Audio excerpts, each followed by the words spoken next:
previous stream. Still working on that.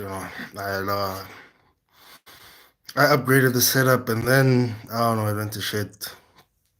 Laptop burned. I don't know what the hell's going on. So yeah, I think I pushed the settings too.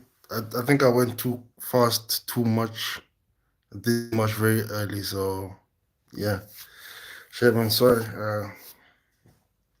Yeah, yeah. So check it out. Today we're checking out all the latest film news, man. So yeah, that's what we're doing today. That is what we're doing today, man. Yeah.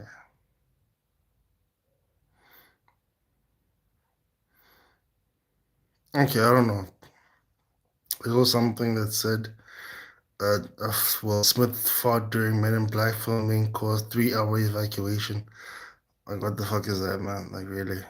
Is that necessary? Even like, is that what constitutes news these days? Right. And he's probably exaggerating the whole thing, man. Because I've had I used to be in school, and this one naughty kid threw like a stink bomb, and that was heavy. So man.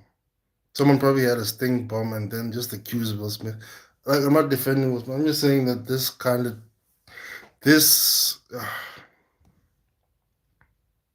I don't know. Maybe it's the power of will.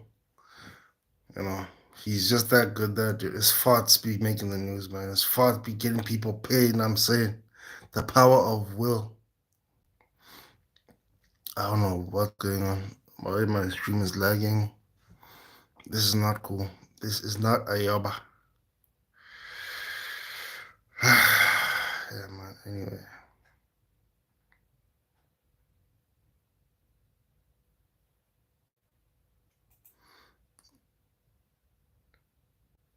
Okay, okay. Um, First up on the agenda today, we're not running no agendas. We just um I remember last time I did like two streams about the James Bond possible director, and I remember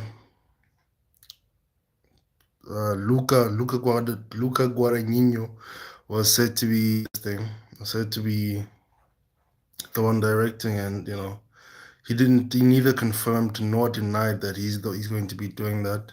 I'm sorry, let me just try to adjust.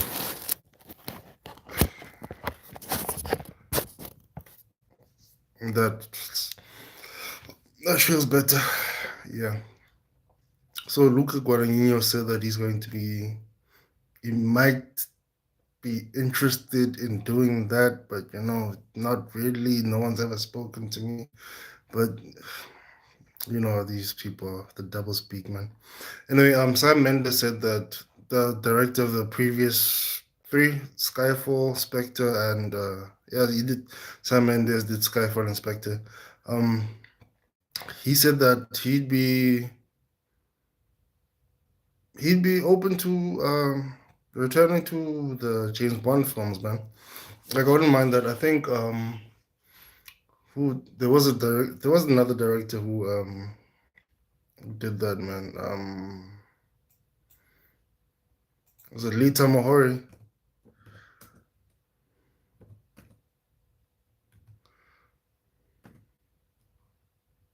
Yeah, Lee Tamahori was the first.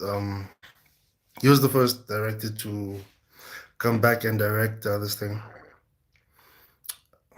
He was the first director to direct two films, two James Bond films, man. Yeah, he directed Die Another Day and what else did he direct?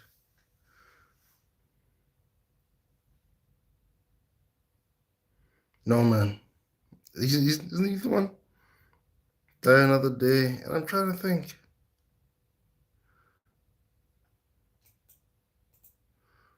Okay, anyway. While I figure that out,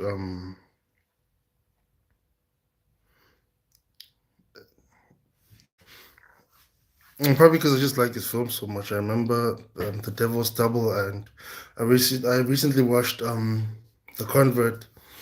Yeah, I got invited to a premiere, and I'm saying, but yeah, The Convert was a very good movie, man. Ridiculously good. Yeah, it's Lee Tamahori is one of those. He's one of those few directors who could actually like make these small personal films and then just easily transition into making these big budget uh action vehicles. Like obviously he did Along Came a Spider, Die Another Day, Triple X Part Two, which people weren't really fond of, but it's it's a hood classic. So you know, Lee Tamahori's done it all, man. I don't think there's anyone can probably say they've done as much as him in terms of critical acclaim and how the streets will remember. You know what I'm saying? The streets remember, man. So yeah, the James Bond director said that he would be coming back.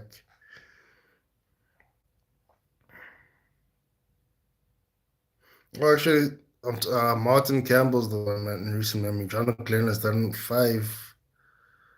Yo, John Glenn has been busy. John Glenn has directed five of these films. Guy Hamilton has directed three, four. Oh, Charlie Young directed three. Um,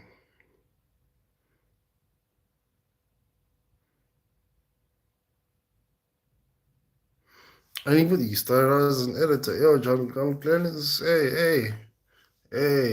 John Glenn. He's man. I mean, shit. That's a good career, man.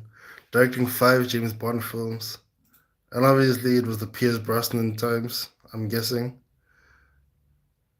Oh, the Timothy Dalton.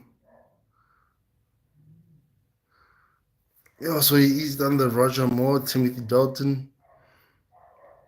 Oh man, shit. Yeah, man. That's cool. Anyway, sorry that I just read. I really just went off track with that. Uh, yeah. I'm just trying to see how we're doing in terms of. Okay, no, we're not. We're doing good. We're doing good. Doing good.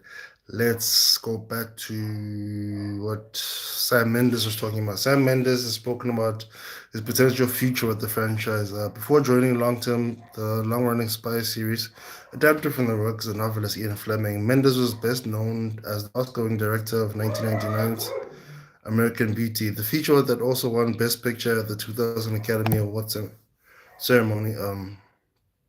Yeah, like who doesn't know American Beauty, man? Like the scene of the roses is mad. Um,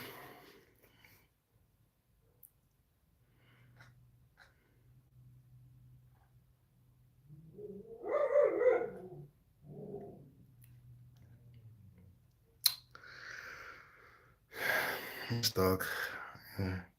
Like not say anything it hasn't done anything for a very long time, and all of a sudden it's just carrying him.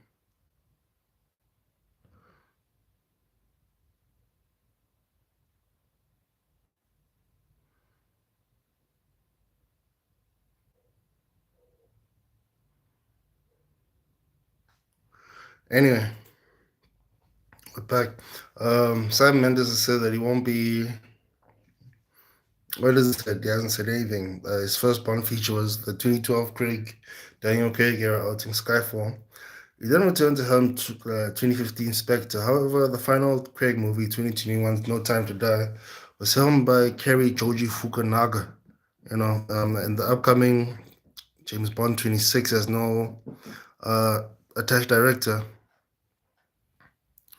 Inverse recently interviewed Mendes while the filmmaker was promoting the HBO series, The Franchise, on which he was an executive producer. When he asked if he considered returning for another James Bond movie, he referenced the 1983 Bond movie Never Say Never Again by saying Never Say Never. Or he could have just been referring to the Justin Bieber thing. Like these people, they do too much. Though he did express doubt about the prospect. He says that he appreciated the opportunity to expand his creativity to a larger scale, but he thinks the producers are looking for slightly more malleable people who are early in their career. Um, I'm not going to read the full quote. Who are perhaps going to use it as a stepping stone and who are more controllable by the studio. Um,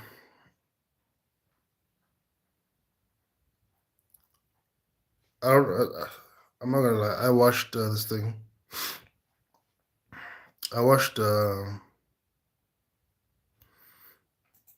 watched the last thing. Like, was it twice or three times? No time to. Like at first viewing, I didn't think No Time to Die was a good film, and then I watched it again. And even though there are flaws, it is very, very polished, man. Like even some of the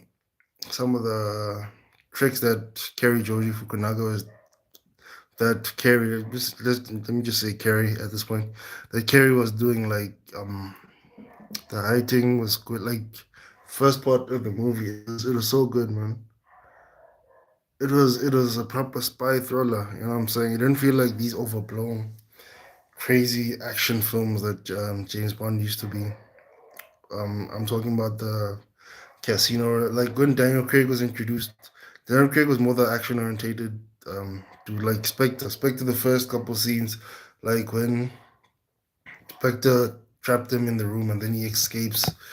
That whole, let me not go too much into what I'm thinking about them, but anyway, that whole scene where he just, like it became one of the longest chase scenes with no real payoff. Like it wasn't that memorable, man. But I'm not gonna say I'm the biggest Bond fan, but I'm definitely a fan. I used to watch these movies all the time in the cinema, man. This No Time to Die is probably the first film I haven't watched in cinema. So yeah, Spectre was the first film I didn't watch in cinema. I also saw that at all, and um, oh, it made a pretty penny as well. I didn't think it did that well, but hey, I think they should take the previous director, man. That would be the way to go. This like Kerry Joji Fukunaga, he's done uh what's that one with Idris Elba?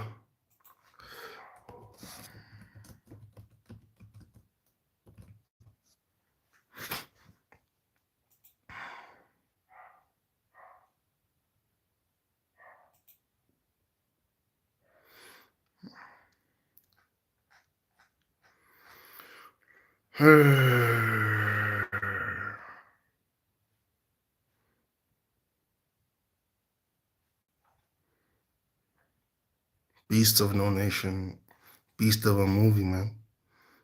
Crazy, you did say no, but this dude, he's legit. He's legit, and I don't know why he chooses these. You know, how can I call it? Like Beast of No Nation would be like more, children in Africa fighting for their lives, which is not really their war, which is the same as in Nombre. They're technically fighting for their lives, but they're not. Again, it was like a choice, but then again, it's not because of the circumstances. So yeah, yeah, man, he's legit. Yeah, he should definitely be the one who does this next. He should definitely be the one who directs the next film, man. I don't know what Sam Mendes is on. Yeah, this modern precedent could indicate that the current shepherds of the James Bond movies are indeed looking for a fresh approach as they prepare the new movie, as Mendes suggests in his comments. However, it remains to be seen how the cast and crew come together as the movie develops. Once the official casting announcement has been made, it seems likely that the remaining key figures will be put into place relatively quickly afterward as the new installment properly ramps up pre-production.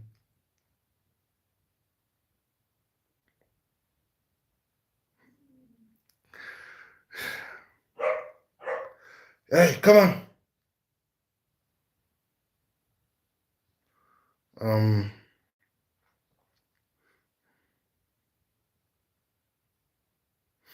so yeah, man, Sam Mendes did Skyfall. Skyfall was great. Like it was the greatest Bond film ever.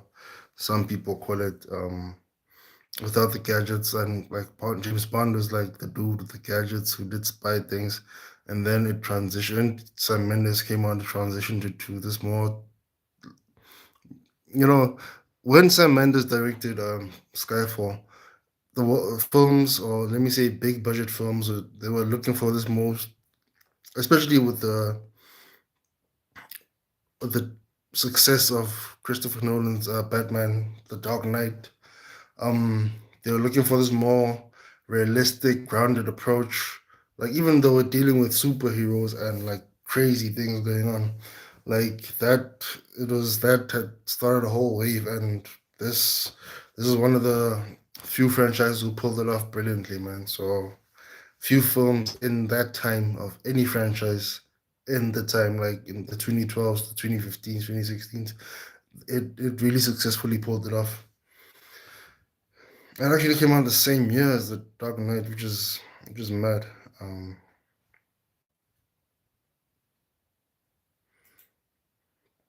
ah, wolves. No, please don't do this to me, man.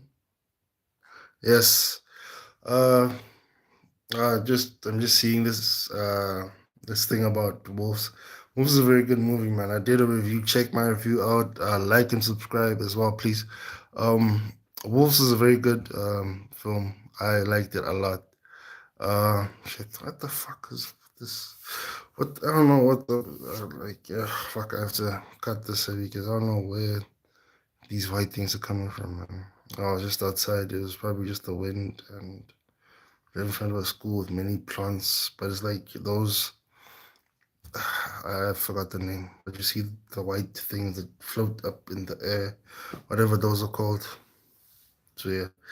Wolf sets a major streaming record for Apple TV, written and directed by John Watts, known for the MCU's Spider-Man trilogy. The new action comedy follows two fixers who prefer to operate as lone wolves, but are forced to work together when they're hired for the same job.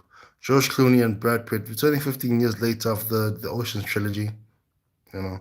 Lead the Wolves cast alongside Amy Ryan, Austin Abrams, Purna Jagannathan, Zlatko Buric, Richard Kind, and Francis McDormand, whose hand is the only thing you see in that film. But anyway, um, you hear a voice as well, but you just see a hand. You're like, oh, that's Francis McDormand. Um,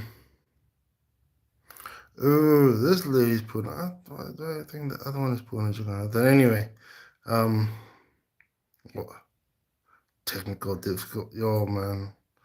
Uh, upgrades supposed to be upgrades, not like if it doesn't upgrade, it should downgrade. Like, yo, I don't know why we're going through technical difficulties, but it will not last. We shall persist. We shall go through. We shall prosper, man. Yes. Everybody watching that too, I hope the best for you as well, man. Anyway, let's get back to this article.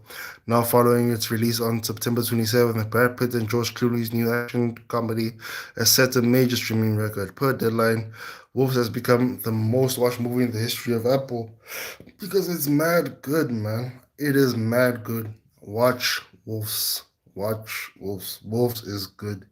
Um, Though exact figures weren't provided, sources say the film increased viewership on the platform by nearly 30% week over week, with the most significant viewership surges occurring in the US, UK, Canada, Australia, Italy, Mexico, Brazil, and Germany. Um, there's been an ongoing back and forth between theatrical and streaming releases, and nowhere is this more evident in Wolf's release strategy. The movie is originally set for a wide theatrical release before transitioning to straight to streaming release. However, a compromise was reached, and this was altered to a limited theatrical release in the United States before its streaming debut on Apple TV a week later. With theatrical releases becoming increasingly costly and unpredictable, Apple Plus TV has found success with streaming. Hey man, I'm not gonna lie, that line hits hard. Theatrical releases are becoming increasingly costly and unpredictable. Transformers, great film. It's it should have made double its amount, but it should have made its its budget back by now, man.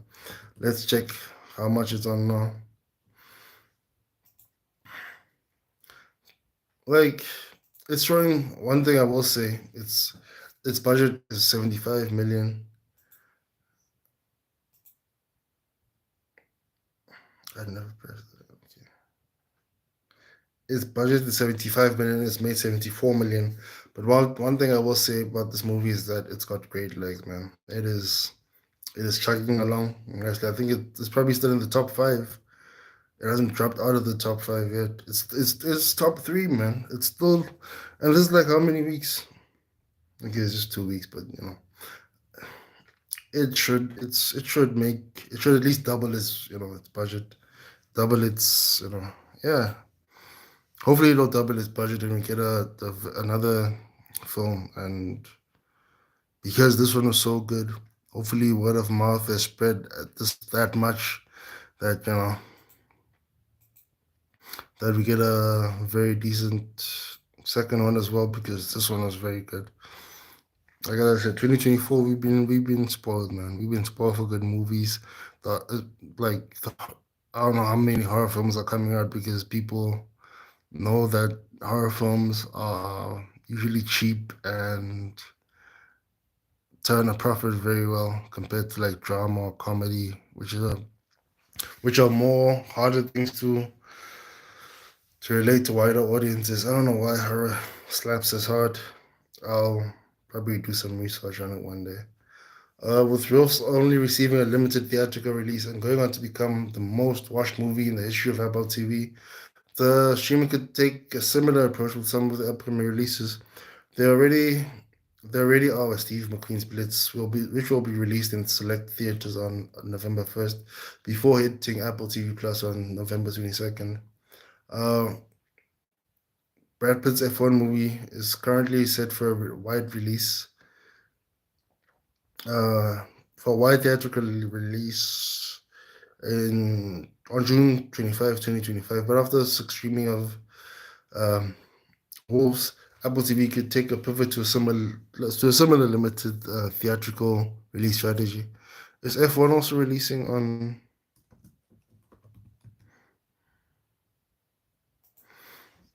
Is F1 releasing? Did F1 make? Did Apple make F1? Oh, Apple made F1, man. Shit, that's good on them. Joseph Kosinski is also on fire right now. Um,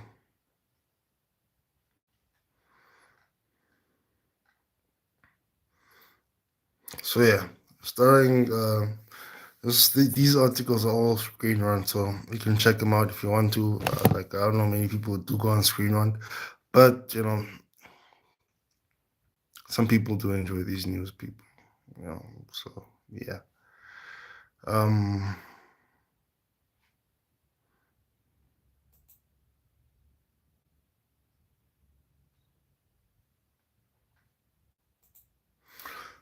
um, let me get on it. Staggering value of Star Wars merchandise revealed a new report proving the franchise's value to Disney. I thought Star Wars was dead, man. I'm not gonna lie to you. I thought Star Wars was dead and buried, but yeah, they're making a return. A staggering new report has revealed just how valuable Star Wars merchandise is for Disney. 14 years ago, Disney bought Star Wars from George Lucas for $4.05 billion. Since then, the House of Mouse has released a constant stream of new content, ranging from movies to TV shows. The Disney era has been incredibly controversial, though, and as a result, there's intense discussion over whether it's been a profit and whether Disney could have handled things better.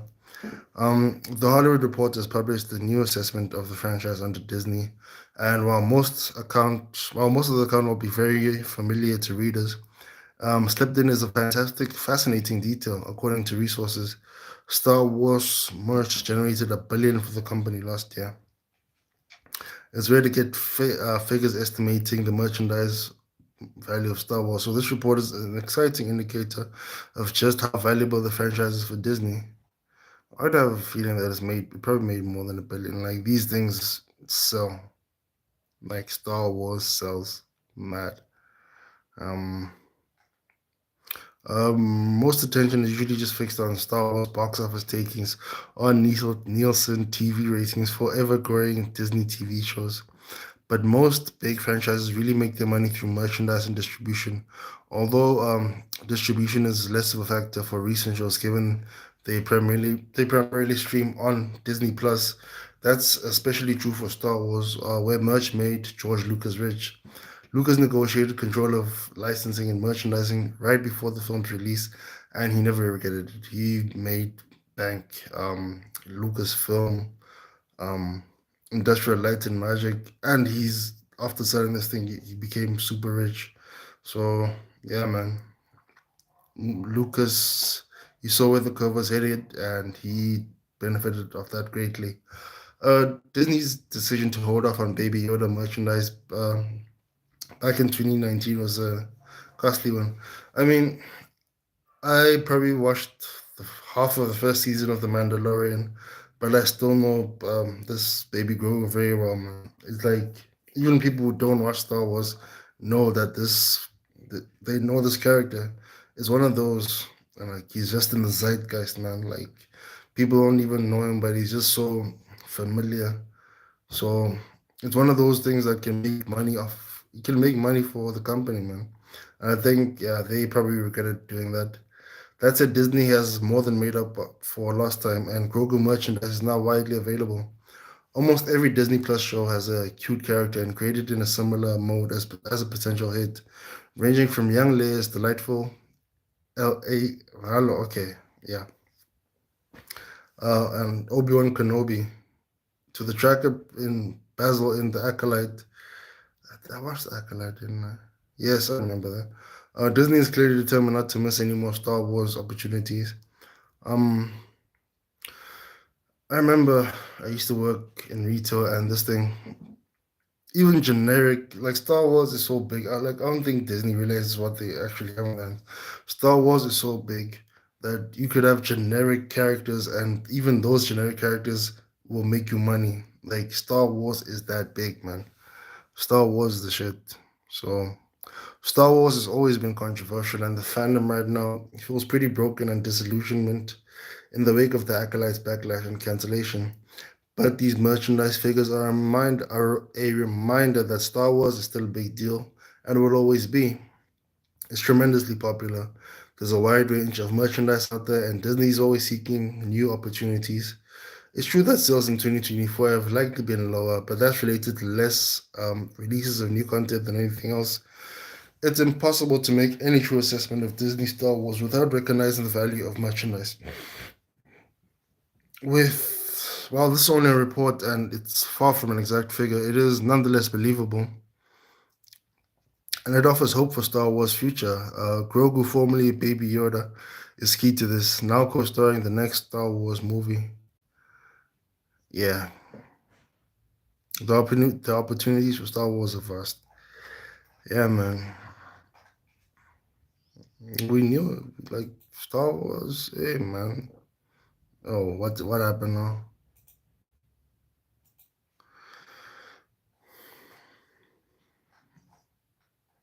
So the reviews for Terrifier 3 are in. Um, Terrifier 3's gore and intense opening have spurred vomit and audience walkouts at an early screening.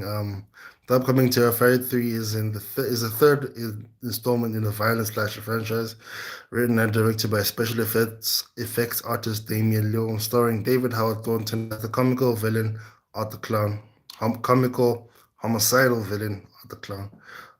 For the first time, Art's murderous rampage takes place during the Christmas season, picking up 5 years after the previous movie when survivors Sienna and Jonathan Shaw are still trying to pick up the pieces of their lives.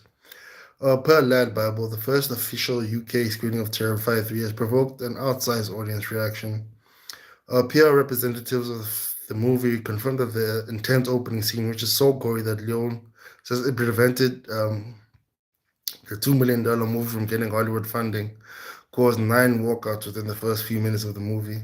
By the end of the screening of the extremely violent slasher, 11 total walkouts had occurred, and an audience member was confirmed to have vomited, though it is unclear if said audience member is numbered among the walkouts or finished the movie after falling ill. In a statement, Leon responded to the news of walkouts and sick audience members. Typically, people walk out of a movie because it sucks. When someone walks out of a terrified film, no, I struggle saying film, with a terrified film movie, it's a testament to the special effects makeup team. I guess we've done our job. Um, what this update means for Terrified 3 is that news of the early screening shows that the new Art the Clown movie seems to have recaptured the lightning in the bottle they made Terrified 2 so successful. The 2022 title was an unlikely success, as it was a 4 years follow up, 4 years later follow up to a movie with a limited release that only made $416,000 and was another lukewarm 57% score on Rotten Tomatoes. However, off the back of reports of people falling ill from its extreme violence, the second installment grossed 15.7 million against its $250,000 budget, in addition to earning a certified fresh 86% score from critics. It remains to be seen if Terrified 3 is a critical commercial improvement on the previous installment in the same way. However, all signs seem to be pointing to yes. Early reviews have ended a strong 93% score on Rotten Tomatoes, and the audience reaction from this screening shows that it seems to have upped the ante on the provocative power of Terrified 2.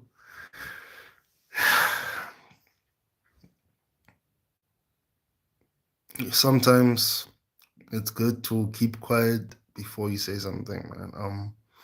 I kept quiet because what I was about to say, honestly, especially after I read what was said about the the first scene, not putting off many Hollywood studios, was that maybe this guy should just tone it down, and for the longevity of the series. But if it's getting mad reviews, if people are vomiting and it's getting a reaction, because a lot of the times films are good and they don't get a reaction out of people, and you wonder why it wasn't a success at the box office, or that many people know about it. Like, this totally helps it, man. Like, if you remember the Saw films, a lot. I think I saw two or saw three by mistake, even. Like, I was just going through, when you just channel surfing late at night on a Friday, you didn't feel like going out, high school night, and then all of a sudden you run into like Saw 2 or Saw 3, and like, what the hell is this? And then at school the Monday, whoever saw the film is talking about it, and you're all talking about it, man. Everybody knows about this movie all of a sudden. And I remember, because Saw 1, as good a movie as it is, wasn't a very gory film. It was very much a detective film. I feel like Saw 1 wasn't even a horror film, and I feel like it was a detective film, even though the deaths were gruesome. It just reminded me of like Seven by David Lynch. And then now I feel like this could actually take this similar route, man.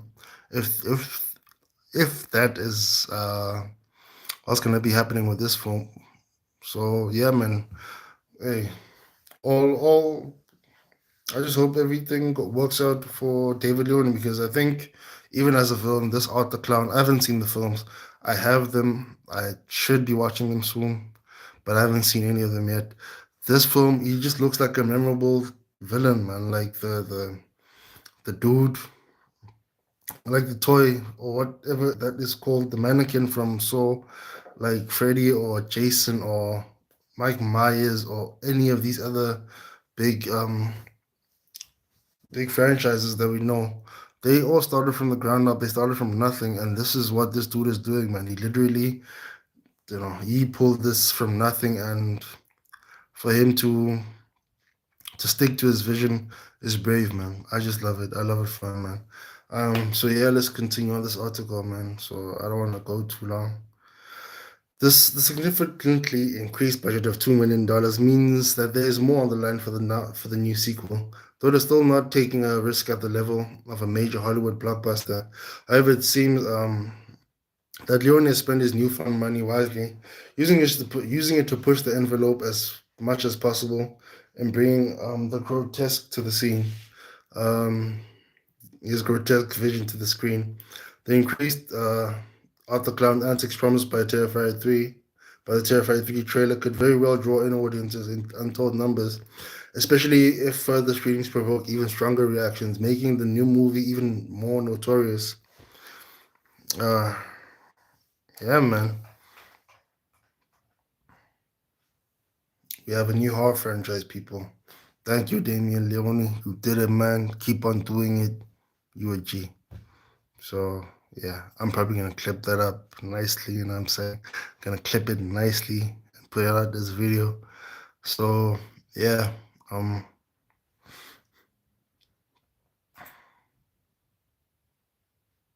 okay, I'm not gonna go through any of that.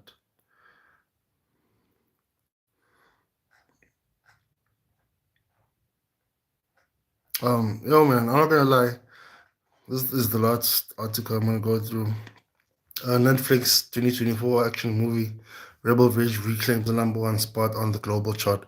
Rebel Ridge's excellent film, Jeremy Saulnier and Aaron P.A. Yo, y'all did your thing, man. And I kind of like that this film is back on number one because Aaron Pierre, he's caused, like, by not even doing anything, he's caused so much controversy because they feel like he's too light skinned for the new John Stewart, Green Lantern.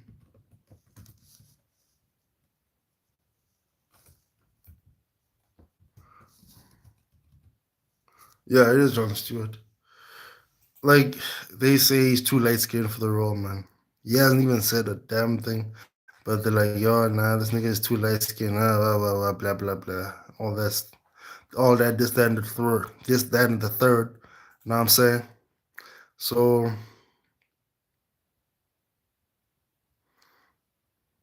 let's get into this. Yeah, man, because everybody can, like, if you've watched, if you've seen his work, Aaron Pierce's other work before, I don't think anybody would really have said that, he was a guaranteed star in the making. But like after this turn, man, I don't know what about it. Like besides the fact that it was an excellent turn, I don't think anybody saw it coming. But everybody was happy about it because, like, they got an excellent film, an excellent actor, pretty boy, light skin, green eyes, greenish eyes. I don't know. But I'm just saying, man. Yeah, I'm just glad. I'm just glad. I saw him on Krypton. I thought he was okay. But yeah,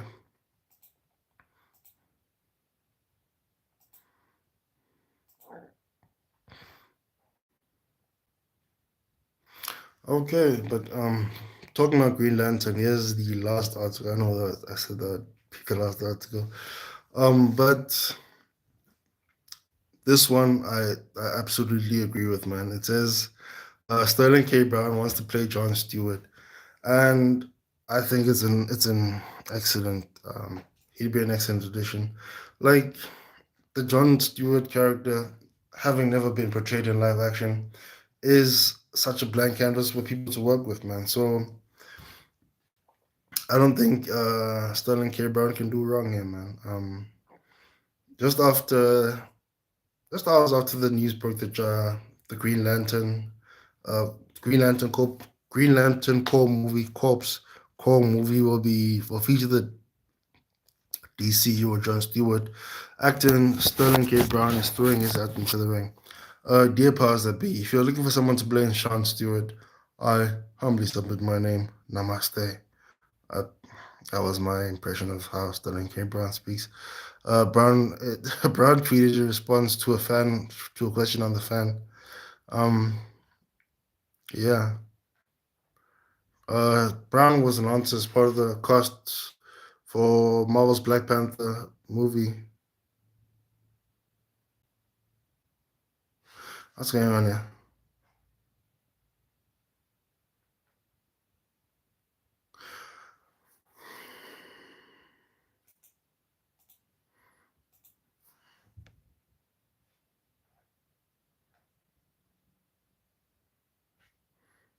Okay. No, these people they were just referencing an old article.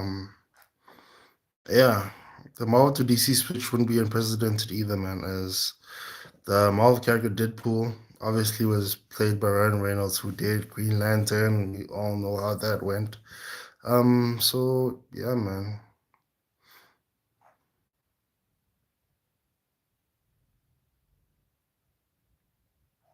And then they just list a whole bunch of actors who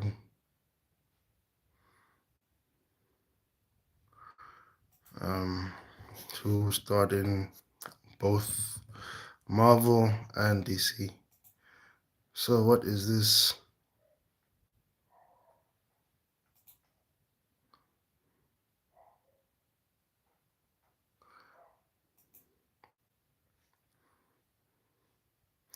Okay, okay.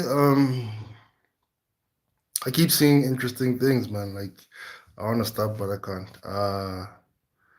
Yeah, Elijah Benham.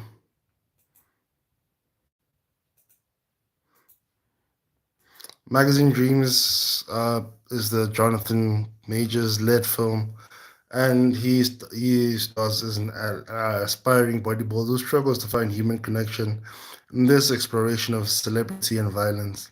In the preparation for the role, Majors ate 6,100 calories a day for 4 months and trained for 6 hours every day to maintain the extreme muscular physique of this role. And trust me, being a bodybuilder is no freaking joke. Like I just started being fit. I just tried being fit, and man, staying consistent. Like there's a time where you plateau, and once you reach the time where you plateau, it's crazy, man. But I guess these people, I guess when you got a couple M's in the bank, or you know, or it's all you. Well, let me not say all you dream about, but when it's like when you've dreamed to be in this position, like Jonathan Majors of being an actor who gets given these roles, um, you would do anything for it, man. So I don't have to be fit, but I want to. It doesn't really align with what I'm trying to do, but it kind of feels good. So yeah, man, this is great for Jonathan Majors. I don't know what the fuck, man. I just off ramp like mad. But anyway, man, I think I'm gonna call that a night. And yeah, people, we'll be back tomorrow with DC Film Fridays. You know, we do it every Friday. And yes, the technical difficulties will not be lasting long. I can see myself glitching. I can see whatever the stream, yeah, I can see the stream glitching, but it won't be doing that forever. Yeah, like and subscribe. Um, yeah, man, sending love and peace to everyone out there. Good night, good luck. May your dreams come true. May you be better. Everything nice, man. Everything good. May you find peace. May you be good. Yeah, just keep on going, man. We're gonna keep on going. We keep moving, man. So thank you for having fun with this. So yeah, man. Thanks for everyone who supported this, who supports this. And yeah, I appreciate it. Peace.